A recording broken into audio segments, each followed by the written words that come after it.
spoilers? Oh, lots and lots of spoilers.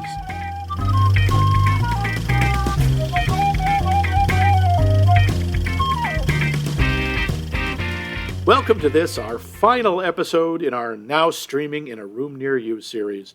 The final movement in this musical number of a show. The CODA, if you will. And what do you know about that? The movie we're discussing this week is called CODA. What a coinky-dink. I'm going to have a movement.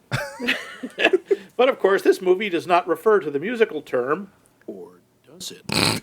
Technically, the title refers to the acronym, which is a central theme of the movie, Child of Deaf Adults. That's what this film is about, and it seems to have done it fairly well because it's nominated for all the Oscars! Woo. Well, 3 of them. Oh. We'll talk about that later. In honor of this movie, I will be providing the American Sign Language translation simultaneously with our speech. I'm doing it right now. Really, I am. Max. I know you can't see me, but trust me. Totally doing it. We're audio and it is only, flawless. Max. Flawless! Oh, that last gesture was uncalled for.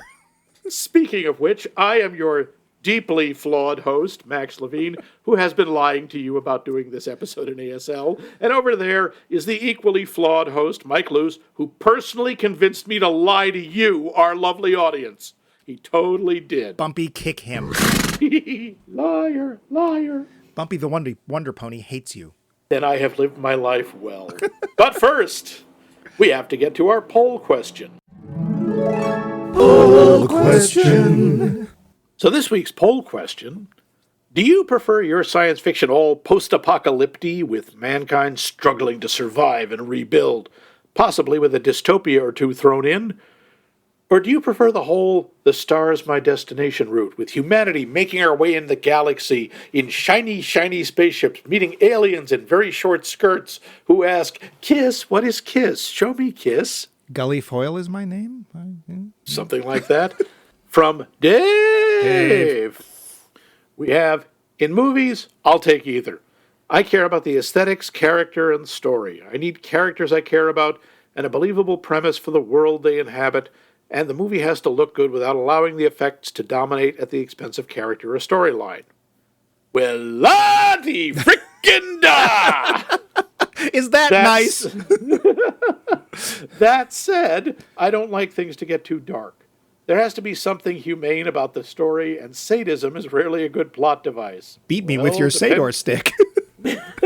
If they heap the darkness on with no point, I get turned off.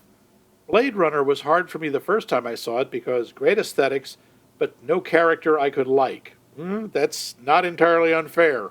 I find Philip K. Dick interesting and loved his book, The Exegesis, but most of his stories have too much human suffering in them to be enjoyable. He's not wrong. No. They are interesting and puzzling and mind-bending, but not so entertaining.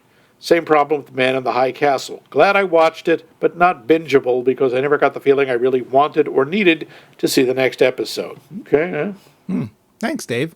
Yes. Richard Tatum, inventor of the Tatum, really... really What the hell does that mean? I don't know! Says, really depends on the story. I love a good warning of how things might be if... But then one of the great appeals of Star Trek is that after all our idiocy, we finally learned and worked together to do something extraordinary. Yeah, that's a nice sentiment. But the crying. The crying. So much crying. Oh, I'm sorry, that's a discovery. And Max, next one, please. Yes. Val, please don't tell anyone I'm related to Mike Coons. You just did. He says, the great thing about the future is the possibilities are endless. I can enjoy a good dystopian film or one where we reach for other worlds. Not too big on overly bright and optimistic as it's a bit too far from human reality. Wow. Ain't it just? Little pessimism My favorite future films are the old ones, where it's predicted that by the 1980s we're in jet cars and living in biodomes. Oh, and on the moon. Don't forget living on the moon. Wait, like with Pauly Shore, and that's optimism?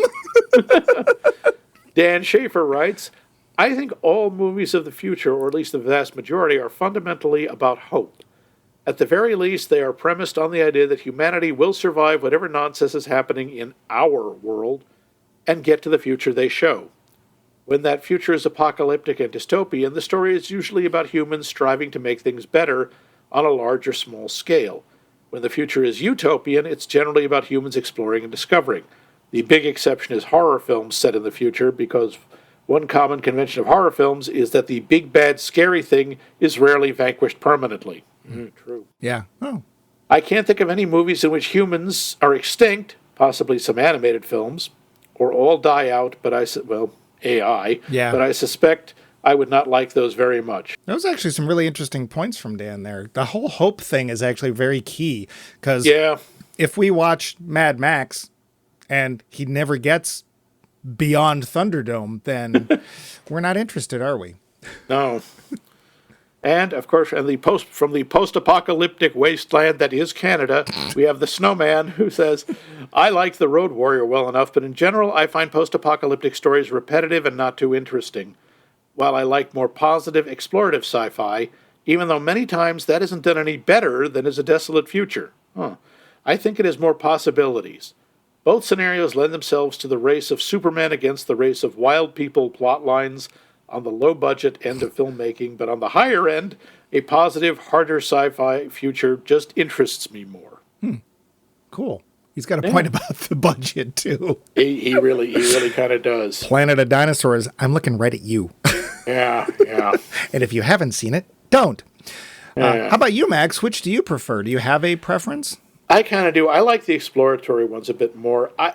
Just because we've seen so many of these post-apocalyptic movies, and I'm kind of burned out on them. Yeah. I mean, it used to be they were distinctive, and it was like, wow, this makes you think. And now it's like, okay, the future sucks. Everyone's wearing feathers and leathers. Yeah, I get it. Fine. Yeah. What about you? Well, apparently the S&M people will rise above us all, and they shall be the new warlords of the apocalypse. Yeah. Pretty much that's all we ever get is it's football pads and leather jackets. Like, okay, I get it. Bondage gear of the future. Radiation has made me a foe to all mankind. Yes, I know that's not the quote, but it's the one we've been using for the last 40 years, so too bad. Yeah. I'm pretty tired of them, too, partially because they're never, like, the take on it is never interesting. Right? It's always, society blew up, so now it's just whoever's the strongest wins. Like that's all. That's where we always go. It's never, there's little pockets of people that are trying to survive against radiation, and what they don't realize is that there's other pockets of people, and in between it's just there are movies like that. Like what? Love and Monsters. Love and Monsters? Yeah, it's a fairly recent one. I haven't seen it. Well, but the idea is that they're working to try and get close together, as opposed to, we have to put all these cars together on the gas that we don't know why it's still there. And goths, assless chaps are cool, aren't they? So I was always a Star Trek nerd, and I really miss the ability, because I honestly think that we're just too cynical as a people these days. I miss the ability to actually say, hey, you know what? We get past that. And what we're going to do is go out there, and we're still not perfect, but we're a lot better than we used to be, and we're going to try and help other people too. Admittedly, in some cases, we're going to try and help them become Presbyterians, just like we are, but yeah. So, cool. And thank you all. Those were great answers, really diverse and really intriguing. Yes, they were. And thank you. Many of them agreed with me, so they were obviously the best ones. But we have a brand new one for next week. Oh, sure. Like you didn't pay someone for that. Just a little. In your experience, is there such a thing as a perfect movie musical? One with no bad songs at all. I mean, they all hit the mark. And I mean movie musical. Stage shows don't count. It's okay if it's an adaptation of a stage show, but none of this, the stage show, it does this, but the movie does this. I'm talking about movie musicals. Okay. So if the movie in question is an adaptation, it's fine as long as we're only talking about the movie's version. Yes. Okay. Yes. No comparing to the actual stage shows. Okay. Now, trivia. The show. So the budget for this movie was $10 million, which is kind of for a movie chump change. After CODA was shown at Sundance, Apple bought the distribution rights for $25 million, which last year, anyway, was a record. Wow. Well, that means it already made back its money. And then some. This year, as I said, it's nominated for 3 Oscars: Best Picture, Best Adapted Screenplay, and Best Supporting Actor. Oh, which for actor? Troy Kotsur, the guy who played the father. Oh, okay. Very important, the writer and director, Sion Hader, is from Cambridge, Mass. Woohoo! She's also known for the series Orange is the New Black. Oh. Emilia Jones, who plays Ruby, spent 9 months learning American Sign Language, taking singing lessons, and learning how to operate a fishing trawler. Hey, because the fishing scenes involved real fishing, the cast and crew had to abide by local fishing rules. One day they actually had to bring an observer with them, kind of life imitating art there. Yeah. And they had to move one of the crew members from the boat set since they could only have a maximum of 10 people on the boat. All of the on-set interpreters for ASL were CODAs. They were all children of deaf adults. Now, this movie is based on a French film called The Belair Family from 2014. However, when this movie was released, it did not go over well in the deaf community at all because 2 of the main deaf characters were played by hearing actors. Oops. Yeah. Rebecca Atkinson's Guardian op-ed said that La Famille Belair is yet another cinematic insult to the deaf community. One deaf actress likened the casting of hearing actors as deaf characters to basically blackface. Sure. Did this version get it right? Yes, they did. Oh, good. All of the deaf members of the Rossi family are played by actors who are also deaf in real life. Marlee Matlin, Tony Kotsur, and Daniel Durant. Marlee Matlin, of course, Oscar winner Marlee Matlin. What was the film? I should know this. Children of a Lesser God. Okay. Yep. I knew it was a biggie. Yes.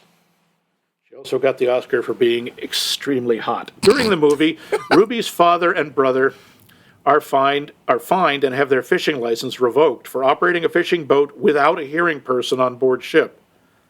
The Coast Guard, unfortunately, has a real history of imposing serious restraints on deaf boaters, although they tend to lose these court cases in court when they're challenged. Especially with the passage of the Americans with Disability Act, any restrictions imposed on deaf fishing boaters must be reasonable and take into account current technology to assist the deaf and hard of hearing.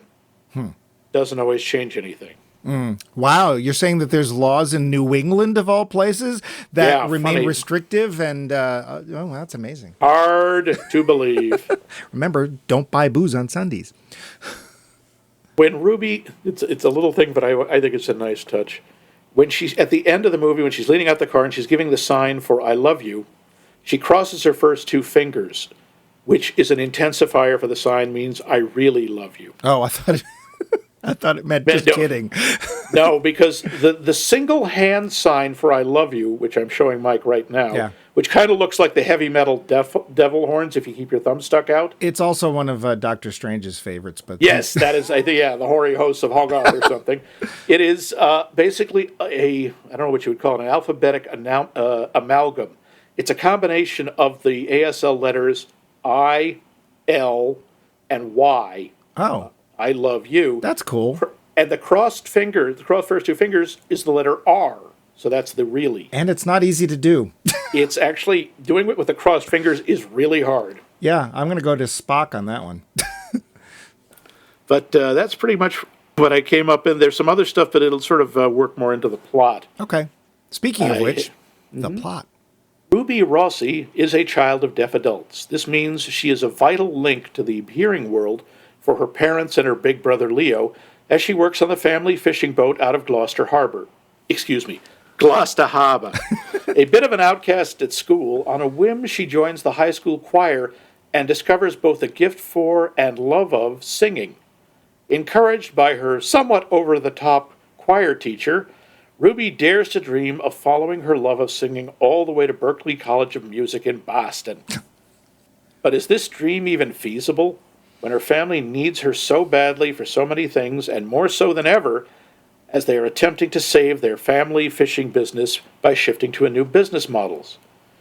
Will this be an emotional journey of many feels? So many feels? Spoiler alert, yes it will. It will have all the feels. The lowdown. So, Max, how had you heard about this film? Basically, I looked at the Oscar nominations, Oh, okay. and this is a biggie. It's up for 3, and it's considered sort of a front runner. Really? I'd have to check and see what the other films are for Best Picture, because, of course, Max and my personal choice for at least Best Actor, maybe, I don't know about Best Picture, but Best Actor has still not been heard by the Academy, and Mahershala Ali is not nominated. That is a horrible crime, just saying. Is. And by the way, And, of course, the biggest overlook, Rogue Warfare 3. yeah, I cannot believe, obviously, this is nothing but Academy politics. Well, I think it's because it actually came out in 2020, but that's okay. Details. It was passed over then, and I have not gotten over the wound. Yeah, might help if you'd actually seen it. Details again. The only one I know who's seen it is The Snowman, but there you go. The Snowman, our noble northern compatriot who threw himself on the grenade that was Rogue Warfare 3. Oh, it still is, and my guess is that we're not seeing the last of Rogue Warfare. It's actually really hard to say Rogue Warfare. Rented lips. Yep. Sink rented ships. So you saw the ads for it, and it fit, or not the ads, but the nominations for it, and it fit our criteria for this particular. And of course, choosing it as the last film just happens to work in with the word CODA. But, okay, yeah. So we often start with the acting. Do you want to start there? Sure. First of all, like I say, I have a real weakness for Marlee Matlin. I think she is awesome. And she played the mom. She played the mom, Jessie, I think. Yeah. And she is terrific in this. And I love the fact that her husband is always complaining. You know, at one point they are both diagnosed with jock itch. Yeah. And the doctor says, no sex for 2 weeks. And the father is like, well, obviously that can't happen. I mean, look at her. Look at how hot she is. I can't not have sex with her. And I'm sitting there going, yeah, I get that. And it's actually very nice because they are obviously very much in love with each other. The dad looks like a Gloucester fisherman or a homeless person. Does he ever? And it is actually, there's one point where the main character, Ruby, has her boy crush over, and they're trying to rehearse for this duet they're doing, and suddenly there's this noise, and the clueless teen that is Miles, the boyfriend, goes, "Is that your mom? Is she okay?" And poor Ruby is turning the color of her name because her parents in the middle of the day are shaking the floorboards, as it were. Yeah, and they're having sex, and of course, why would they? They pay no attention to volume, right? And they just don't realize she's home. And I think in a very funny, touching moment, the daughter, Ruby's idea is, okay, Miles really needs to go. And Miles seems to think that this is probably not a bad idea. And the parents are like, no, let's sit down and talk about this. That's right. And he's trying. The father does this wonderful sequence where he wants to make sure that they're using protection, even though they are not sleeping together, the Ruby and Miles. And he does this kind of pantomime of put a helmet on that soldier. Which I loved. It is brilliant because, first off, that is not ASL. That is just really good pantomime. Yeah. And he actually pantomimes the ejaculation. Yep. And the after effects. And Ruby is dying. And poor she just Miles, wants to who's die. obviously, let's face it, Miles is not that bright. Miles is just sitting there going, what? But when he gets it, as he says later, he loves it. He thinks it's hilarious. He thinks it's both funny, and he ends up telling a friend of his about it. And of course, it gets all over school, and Ruby is furious at him, as she should be. And because that was incredibly stupid of him. But as he points out, he says, "I thought it was great. Your parents love each other so much. They're so crazy about that. I don't know what that's like. My parents hate each other." Yeah. His parents are, clearly in the process of divorce, or should be. Yeah. And apparently. he's just in awe of the fact that she has parents who adore each other so much. Yeah. The person who played the father, do you have his name handy? Yeah. You know, the one who's not Troy Kotzer. Troy Kotzer. Okay. I don't know if he's done a lot of things in the past or anything, but Not much. you know, people could take the stance. I don't agree with it, but they could take the stance that his acting isn't as hard because he doesn't have to speak. I disagree. I think It's much harder. Well, it's much more difficult. He has to do everything with his face and his body language. and he has to relate to people in different ways. And it's obvious that he thinks of his son and his daughter as very separate, different people. And I think he does a great job. I've never seen him before, but I totally bought that he was a fisherman. Again, he looks like one. All you really need is the does. yellow slicker, and he could be selling Gortons of Gloucester. Yeah, he looks very weather beaten. Yeah. I don't know if that's what he looks like in real life, but he looks like he should be living on a lobster boat. Yeah, yeah. The son, Leo, is cute, so I can understand the one girlfriend who throws herself at Ruby's brother, and of course poor Ruby's like, no, I'm not going to tell you how to sign things like that to him. No. Yeah. And she actually teaches her instead the sign for "I have herpes" as without opposed telling to, her. I think you're really hot, which Yeah. And of course poor Leo's like, what? Why did she tell me that? Yeah. Yeah, and he obviously is, quite the ladies' man. Leo, Yeah. I think he wants to be. I think he's just not had a lot of experience. And I can't remember her. Gertie. Her name's Gertie. The friend Gertie, who somehow works at a bar. Well, as she says, they're too stupid here to count to 21. Yeah, okay. A high school kid working in a bar, that's likely, but Yeah, whatever. yeah. She's fine. Leo, I think, he does a really good job too. And especially there's a point where Leo finally gets something to do. And Leo basically says, they treat me like crap because you're doing all this stuff for them. I'm the older brother and I don't get to do anything. All of the business stuff and stuff, they rely on you. Nobody listens to me. And I'm capable of doing these things. I'm never allowed to do what I need to do. I realize this is jumping away from the acting a little. I want to get back to that. Well, but it's still the acting. But that's a major part. It's a major part of the story, and it's a very real thing. Yeah. The way, if there is one hearing child in the family, they do get treated differently. Yeah. And it's a double-edged thing. On the one hand, they're kind of outsiders. Mm-hmm. Because it's funny, the parallels between the deaf community and immigrant communities are very strong. Right. Because this happens a lot when you have first-generation immigrants who don't speak English. The children start growing up, they learn English in school. The parents still either won't learn it or can't or don't. And the child becomes the link to the outside world. And with deaf parents, it's even harder because, let's face it, if you have to, you can learn another language. Sure. You can't learn to hear if you're deaf. And it puts an unbelievable amount of pressure on the child because they have to be the lifeline to the outside world, in effect. And the parent, that's one of the things that's very nice in this movie, but it's also not terribly realistic. I remember in my ASL class, I saw a similar situation. And there the family does not want to let the daughter go. Right. I mean, they hold on with like grim death. Yeah, we'll get to the plot. I'm going to skip over Ruby real quick and go to the music teacher. I gather from your discussion and your trivia that you weren't a big fan of the music teacher. Oh, I liked him. Oh, okay. It's just he's kind of a cliche. However, I don't think he's alone. I will also the thing is, he's a cliche. I'm not saying it's wrong. Yeah. He is obviously, probably wanted to be a Broadway star or some such and now teaches, except he also says, do you know why I do this? Because I'm really good at it. Yeah. And he is. He clearly is.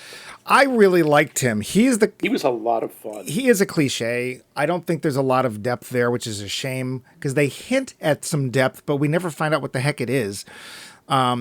But he's the kind of teacher you actually always hope you have at some point. Yeah. It doesn't have to be music. It could be anything. It could have been English. It could have been math. The kind of teacher that's not only passionate about the subject and is not only technically capable of teaching it, but is passionate about teaching it to you. And it's very rare that you get that kind of teacher. I had one, And it was very important for me because it was an art teacher in high school. It was an art teacher that basically opened my eyes to what art could be and made me start thinking about it a lot past the narrow definition that you have in public school. And he was very soft-spoken. He was not all crazy and, whatever. But and it was a one 4.5-week class in high school. That's it. But the fact that he was making us think in new ways and having us open our eyes was really important and did change my life a lot. And I didn't realize it for years. So he represents this kind of teacher that we don't know that we want, but when we get them, we realize, oh my God, this person made a huge difference in my life. Did you ever have a teacher like that? I had a couple, yeah. Cool. I did, both in high school and in college.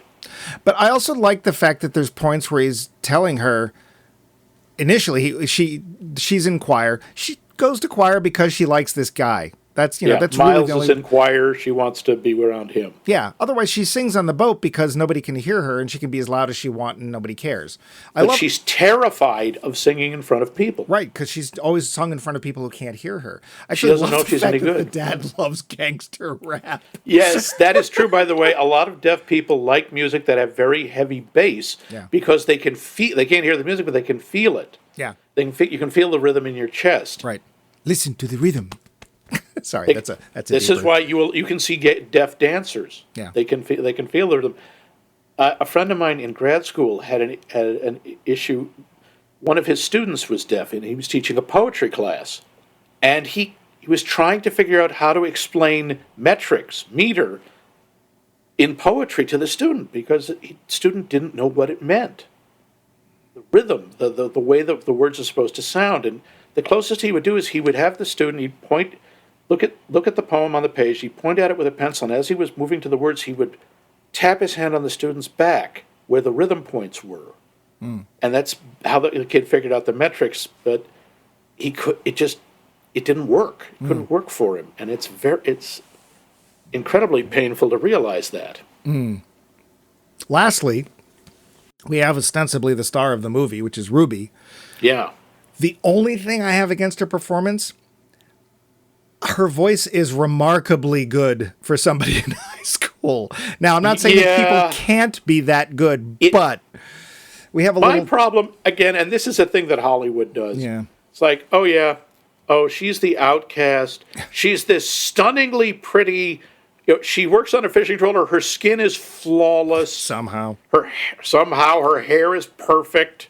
Well, it has that freshly tousled look. Like, yes. I just tossed my head and it happened to go into a position that looks really good. Yeah. It's like, she would be an outcast. Oh, yeah. She wouldn't have all the boys flocking around her. Certainly not. Yeah, especially pale Mr. Clueless Miles. But other than that, I find her totally believable. She has great energy. You can tell that the character loves her family. She really does, but is just realizing there's other things in the world that she might like to do. And of course, we get a scene where she and her mom are having trouble because her mother's like, oh, music's just, that's ridiculous. There's no point wasting time in that. And of course, to her, it's something she can't share with her daughter, so I'm sure it's frustrating on some level. But all of the characters feel very separate, but also very much like they belong together. And so I will say that they're all distinctive. Yeah, very distinct. And there's the only cliche I've got for the characters here is like, what, me, a perfect singing voice? You mean me? I mean, if she turned out to be a princess, I'd have been like, okay, yeah. Yeah, I have to admit, again, I like the plot. I like the story. I question how she would have gotten into the Berklee College of Music with no formal training, one performance, and one audition. Yeah. I mean, okay, I do not know. I have never applied to anything, but the Berklee College of Music, even I know that place. That place is world famous. Yeah. The competition is mind-boggling. It ain't Juilliard, but it ain't far behind. Right. And I found out because one of my favorite singer-songwriters went to Berklee, and I saw her in concert at one point playing at Berklee. She said, yeah, it's nice to be back, although only 60% actually graduate from there. Hey, and sometimes it's a good thing because what happens is they learn what they need to do, they get a job or they get they're in the industry doing their thing, and they're like, well, I don't need to finish college, so they don't. Oh, okay. But that also, speaks to probably how hard it is to be at Berkeley at all. I will also like to point out, in a very rare occurrence, and I do mean rare, it's actually Boston. Yeah, it was. I do. There's one moment where the dad is like, okay, you get out, I'll go park. And I'm like, oh, that's adorable. You think you're going to park anywhere around there? Oh, yeah. Well, we'll see Dad in about 8 hours. Yeah, but it's so rare that they say, Yeah. like the end of the terrible Tom Cruise version of War of the Worlds, like, we made it to Boston. It's like, no. No, you didn't. You made it to Vancouver. Or National Treasure. Oh, look, Old North Church. It's like, look, it's a 4-lane highway right next to Old North Church. Sure, there's plenty of wide streets in Boston. Yeah, and that was, at least for the exterior shot, that was the Berklee College of Music. Part of I it, don't yes. know about the inside, yeah. That was the outside, yeah. Yep. So that was actually nice. I always am was. happy when I see my actual hometown in the movie as opposed to. And today, Boston will be played by a Northern Canadian town that you've never heard of. Yep. So, the performances all around are really good. They really are. They are just phenomenal. I can see why, if you look across, I was looking at some of the other awards that have been won for this. Marlee Matlin won the BAFTA award for Best Supporting Actress. And Emilia Jones, she's been nominated, I think, for the SAG for Best Actress. She didn't get nominated for the Oscar. I arguably think she did as well, if not better, than some of the other younger actors who've been nominated for that award. I think so. I think she's got somewhere to go. She really portrays that conflict. You were saying you can really tell she loves her family, but she also realizes what an incredible burden they have placed on her. Right. And the whole the family sticks together. The family comes first. Yep. Everything has to be, even in the little things, like when they're sitting at the dinner table and they tell her she can't listen to her music because it's rude, even though it's not like she can't hear them, but they're perfectly fine with watching Leo go through his Tinder profile and helping him go, no, you should swipe. She looks nice. And she's like, why is it okay to do Tinder at the table but not my music? And the mother, very matter-of-factly, is Tinder is for the whole family. I disagree. I don't think it is, but okay. I mean, could have been worse. Could have been Grindr. That would have been awkward. Well, fine, whatever. Oh, I can't really. I mean, Grindr. What's that? That's what I meant to say. And seeing, it is nice to see a happy, functioning family for a change, because more often than not, we don't. But I will say there are some parts of this film in the story that are familiar, perhaps overly familiar, and I know I'm going to get hate mail for this. So she's unpopular at school. Okay, fine. We're doing that high school stuff, the typical high school teasing crap, which we've seen, let's see, 14,236 times before. I'd say 237, but sure. Oh, yeah, I forgot that one. Yeah. She's a little weird. She's not. She works on a fishing boat. So, okay, sometimes she apparently doesn't smells shower. of fish a lot. Right, which I can see why she'd be made fun of by the bad girls, whatever. The mean girls, yeah. And she has to get up at 3 a.m. to go out on the fishing boat, and she keeps falling asleep in class. Right, which is understandable. Why wouldn't you? Yeah. And, of course, her family's poor on top of that, so... Okay, I don't have a dress to wear to the ball. And she's very clearly, self-conscious about that. When anybody comes over to the house, she's very self-conscious. Although I thought the house looked really cool. Yeah, I mean it's a typical salt box, right? So it's obviously an older house. She's got one of those rooms. It's like, oh, square angle, right angles. Yeah, we don't know that. And she falls in love with this guy at school, and I'm looking at the rest of the class that she's in when we see that she's interested in this kid, and I'm like, you're picking that one? He's paler than some of the fish you catch. He's very pale. Yeah.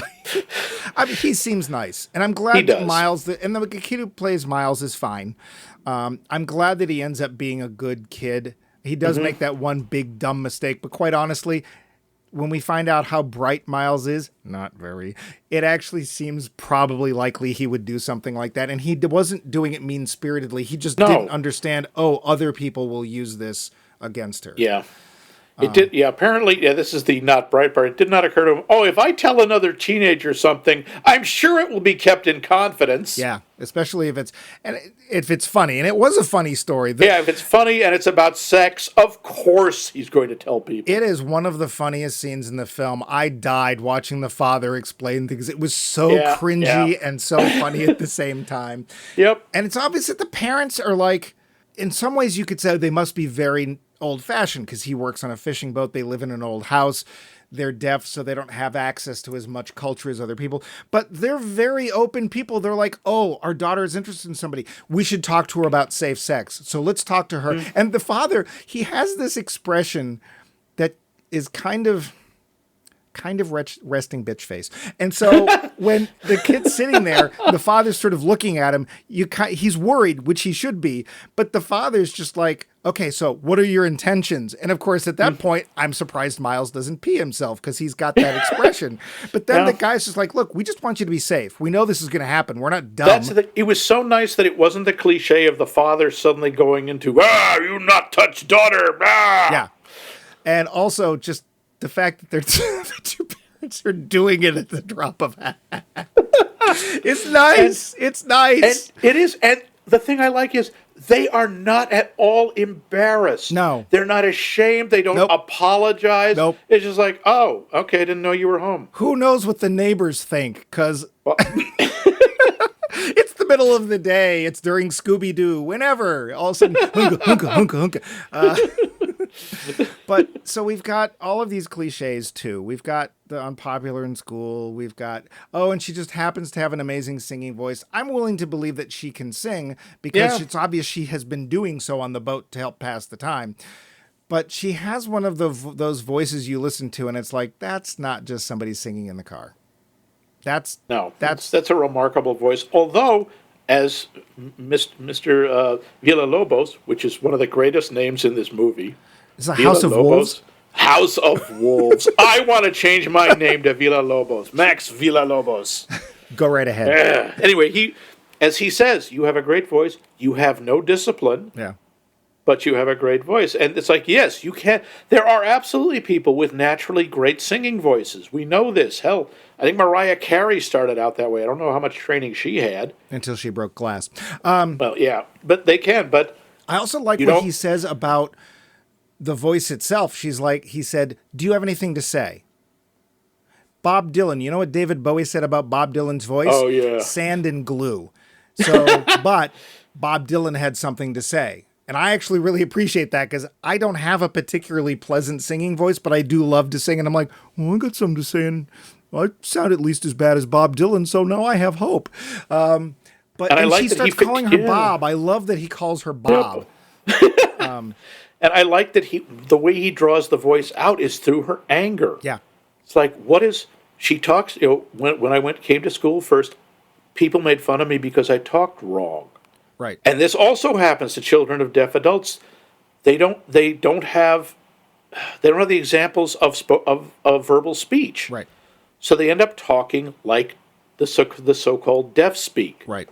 Which I was surprised that she never gave into. Because he's trying to get her to do it. It's like, okay, what does it sound like? I don't know what you're talking about. You know. No, I don't know. Tell me. She won't do it. She's too embarrassed. The movie won't do it. And I'm actually appreciative that the movie doesn't do it. But he does get her worked up. He figures out something she's angry enough about that she can finally unclench and let go. And I also did appreciate that her performance on that is not perfect. It's got a lot of energy and emotion to it. But at that point, her voice cracks a little because she's pissed.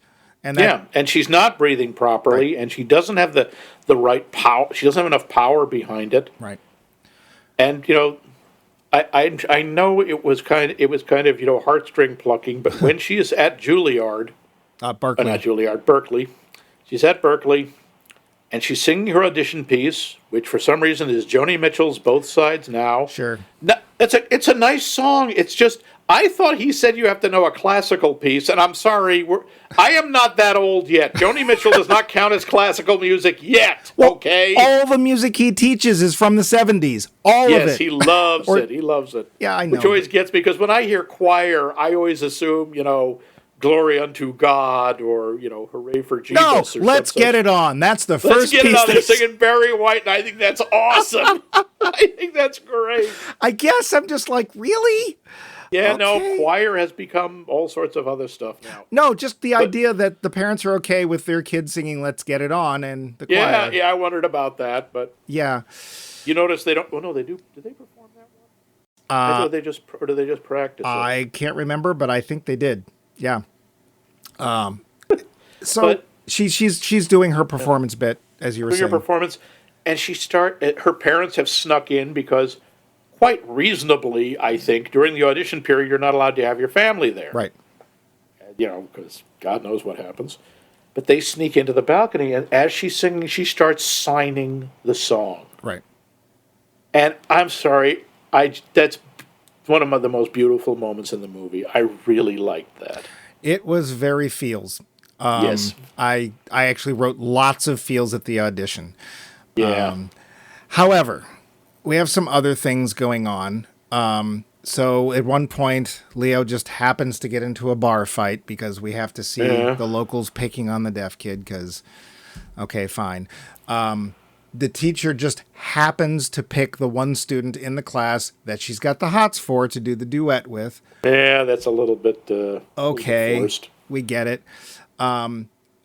Okay, the family also happens to be a new law being enacted that not only will directly affect the family, but basically means that they can't do fishing anymore because they're going to have to pay for a monitor on the boat, which will actually cost as much, if not more, than their daily catch. So there's a lot of things going on here. And of course, we also can tell, I mean, one of my earliest notes is that we know at some point she's going to have to give up the choir, which does in fact happen.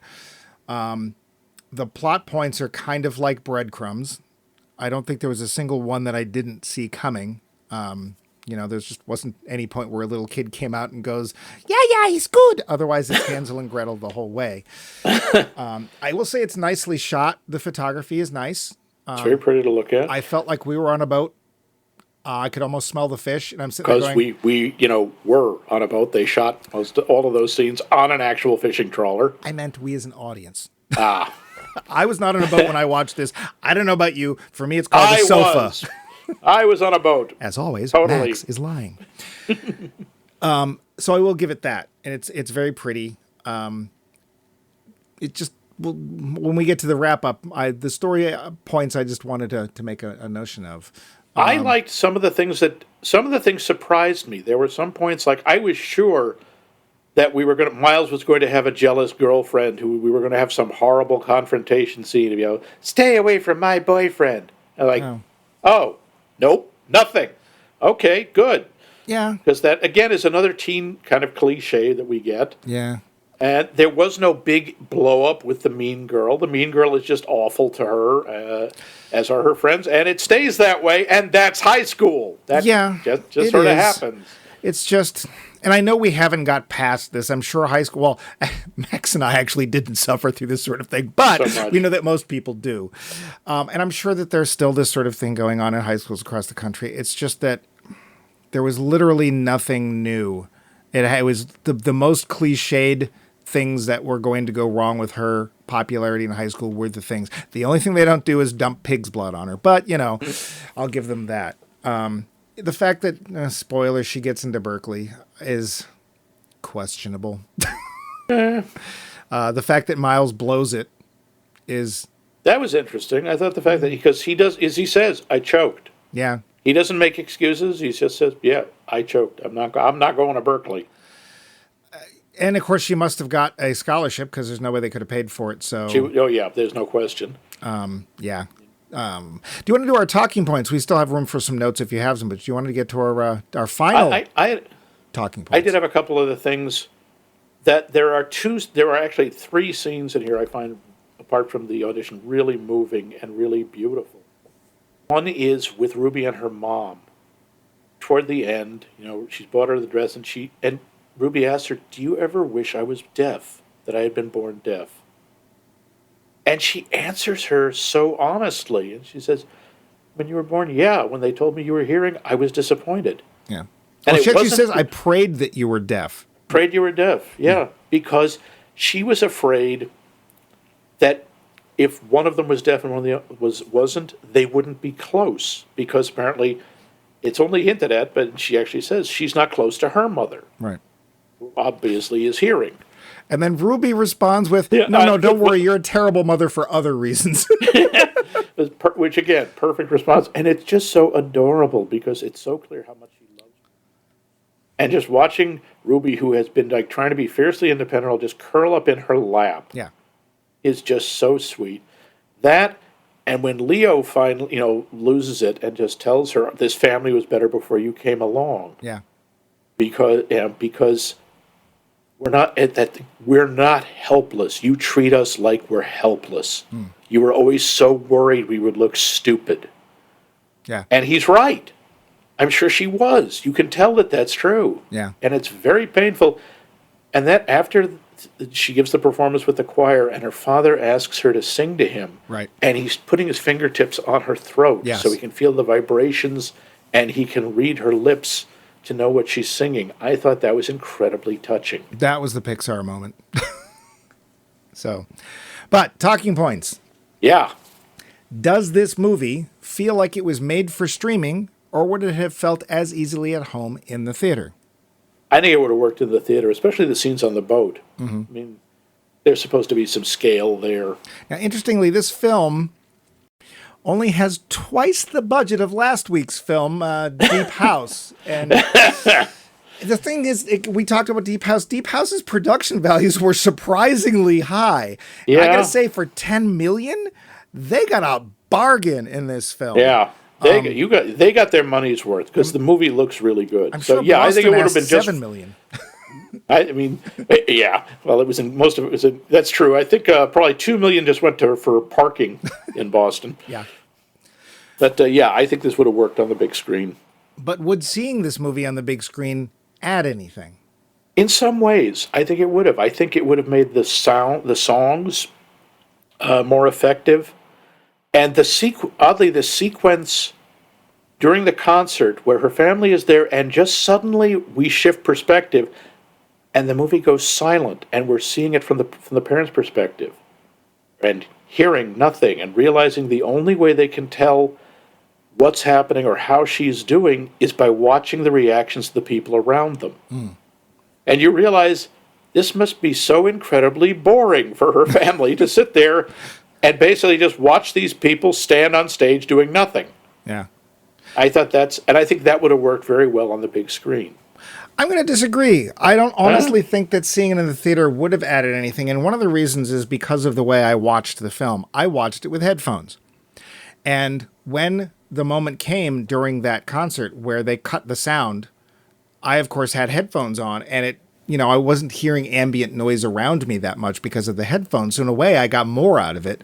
And if I had had the noise cancellation on it, it would have been even almost claustrophobic. There's nothing visually that really says expansiveness. Not even the quarry scenes? No, the quarry scenes, I mean, to be fair, I have a pretty big TV, but there's nothing that says to me, I don't feel I missed anything by not seeing this in a theater. And again, in a way, because I had headphones on, I think I gained a little something. But that's just me. If it had been in the theater, sure, it would have been fine. I just don't think that I missed it. Unlike some of the films in our series where it's like, damn, I wish this had been in the theaters. This is not one that I think I'm losing anything by having watched it at home. Okay. So, do you have any other notes, or should we get to the big surprise? No, I think I do remember. One thing I do remember when she was up there doing the audition, all I'm thinking is, stop fidgeting. And it was because it's absolutely believable. That's what a lot of people, especially people who have not been formally trained and haven't done this a lot, they do. They move their hands, they shift their weight, and it's the worst thing you can do because it's incredibly distracting and it looks very amateurish. Yeah. Yeah, no, I think I covered it. Okay. The roundup. So Max. Yeah. Ha! What did Big you think? surprise.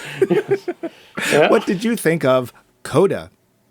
I really liked it. I admit there's some manipulation in it. You can tell where it's like, okay, get a hold of this heartstring, yoink! But I really like it. I think the performance is terrific. I love the fact that the deaf characters are played by deaf people because they can carry stuff off that hearing people cannot do. There's body language, there's positioning, there's facial stuff that you can't do if you can't pretend to be a deaf person if you're not deaf.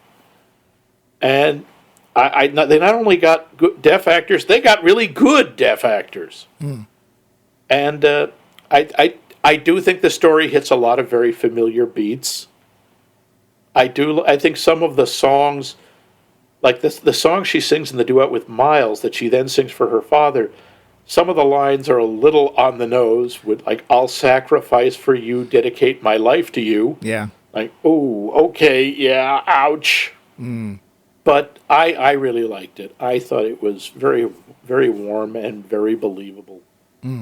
Apart from the fact that she would never have gotten into Berkeley. Anyway, what about you? What did you think? Before I get to me, I have one other question. Yeah. What do you think about this being nominated for Best Picture? I'm fine with it. I mean, I haven't seen a lot. I don't think I've seen a lot of the other nominees. And apart from the fact that Swan Song did not get nominated, I have no problem with this being nominated. I think this is a terrific film. What about you? Thank you. It has some. It is very nice. It has some very good performances in it. There are the feels moments. And I'm going to go a little bit further than Max and say they are very well orchestrated. Even though we know they're coming, because we do, there is nothing surprising about this film. There is nothing we haven't seen before, except for the relationship of deaf parents with a hearing child. Okay, that part's new. But the situation itself is really nothing new. Like, oh no, parents and kids don't get along or don't understand each other. Well, surprise. I found it a little heavy-handed, especially just the cliches like, oh, she's unpopular in school and they don't like her because she's different and poor, and okay. And she gets into Berkeley and the family business is saved. I mean, it really is kind of a fairy tale. And a princess fairy tale at that. It's nicely told. Again, the performances, I think, are all good. I think in a way, we miss out. There's some things that they spend a little bit more time on they wish they hadn't, like the whole fish co-op thing. I would have been happy if they had dumped that part of the plot and we learned a little bit more about the people around her. There's this one scene where she's late and she wants to still work with the teacher, Mr. House of Wolves. I think that's a prequel to Game of Thrones, but I'm not sure. Yeah. And he says, look, I have a lot of things going on in my own life right now. And we can see in the background, there's actually a bunch of kids' toys, which we haven't noticed before. And it's like, okay, what's that about? Well, I think we see a woman with a child later who I think is supposed to be his family. But we don't really know. We know nothing. And it's too bad because I would like to have known a little bit more about him. We only know anything about Miles because he literally tells us. And I appreciate him going, oh man, you got it so lucky. You've got a perfect family. And she's like, are you insane? And he's like, no, you have people who like each other and get along and like care about what I'm doing. And my parents couldn't care less. So I appreciate that. But it's just nothing in this film to me stood out as being fresh, a new take on an old cliche about being particularly differently told. I personally wouldn't choose it as a best picture. Now, to be fair, again, I also don't know what it's up against, but there's nothing in this film that just says to me, this is really outstanding in what it's trying to do. I think what it does very well. I think it's nice. It is very manipulative, but I don't feel anything that we haven't seen before. Well, I would strongly disagree with that last part. Tell me something. How many other movies about adult children of deaf adults have you seen? But here's the thing. The situation with them is no different than a lot of other films. Oh, they don't get along. There's something about the child that has to stay in the family business. It's not a question of not getting along. It's this bizarre dependence that is, in many ways, unique. The fact that it's deaf parents is unique, but the situation of the family needing the child to stay for the family business or to continue on what they're doing, that's not.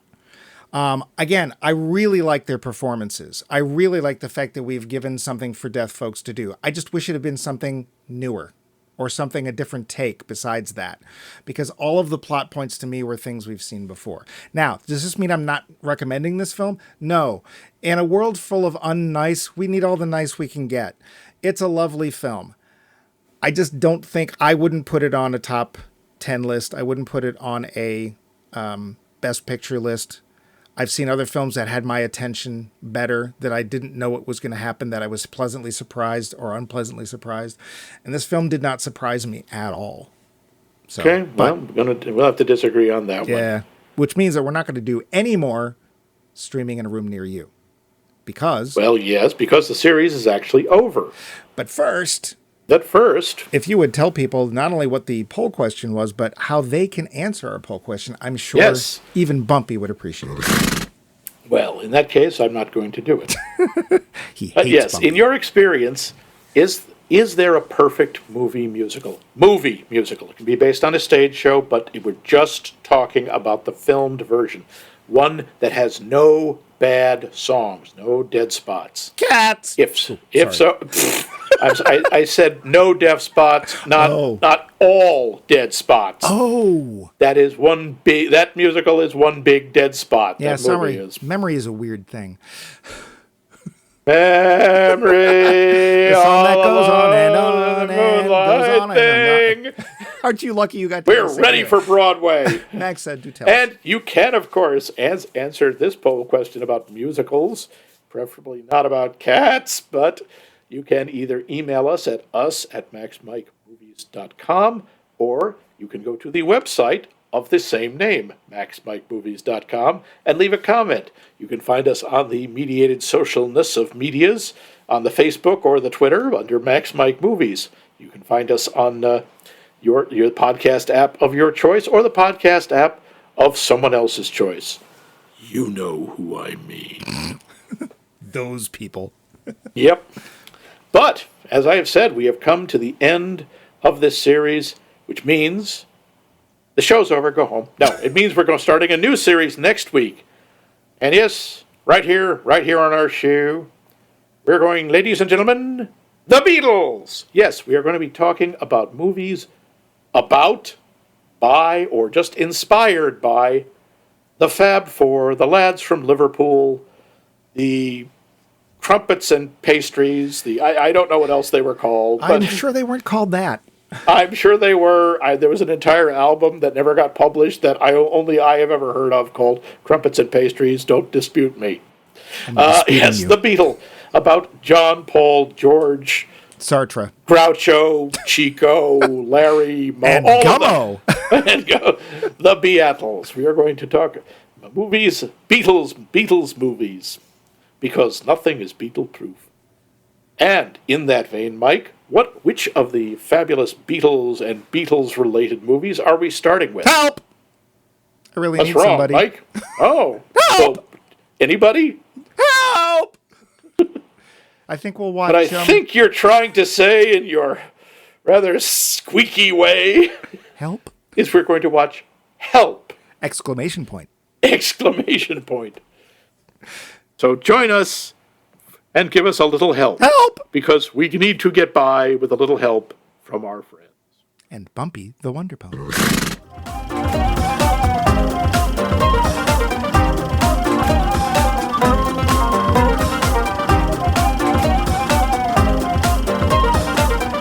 This has been a co-production of The Voice of Max and The Movie Wrench.